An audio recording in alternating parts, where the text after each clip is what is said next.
Արգելի հայ վարորդներ, արգելի հայ ժողովուրդ, այսօր հոկտեմբերի 20-ն է ու ոնց հասկացանք ամբողջ պետական ապարատը զբաղված է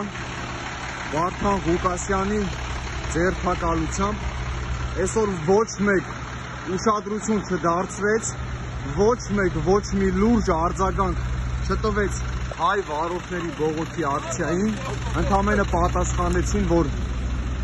այդ հարցը փորձում ենք լուծենք, բայց այդ պատասխանը մենք մի շաբաթ առաջ ենք ստացել, ուրեմն ոնց խոստացել էինք բոլոր հայ վարորդներով, միջնորդ լոգիստիկ ընկերություններով, որ եթե այսօր մեր հարցին դրական պատասխան չեղավ, մենք փակելու ենք Բագրատաշենի անցակետը։ Այս պահի դրությամբ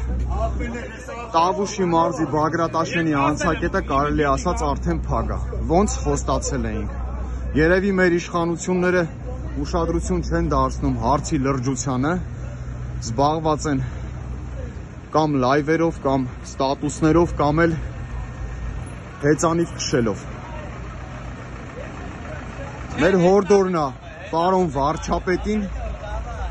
որ մաքսիմալ ուշադրություն դարձնի այս խնդրանքին։ Բոլոր լրագրողներին խնդրում ենք տարածել այս տեսանյութը, հենց այս պահին նոյեմբերյան այրում խաչմերուկը արդեն կատվածահար եղած է,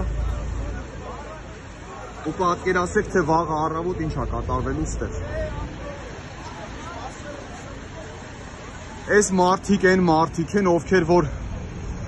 Հայաստան են ներմուծում եւ Հայաստանից արտահանում են շատ կարևոր նշանակություն ունեցող բեռներ, պարենային ապրանքներ, մթերքներ, իսկ եթե այսօրվա դրությամբ մեր կառավարությունը պիտի անուշադրության մատնի մեր հայ վարորդներին,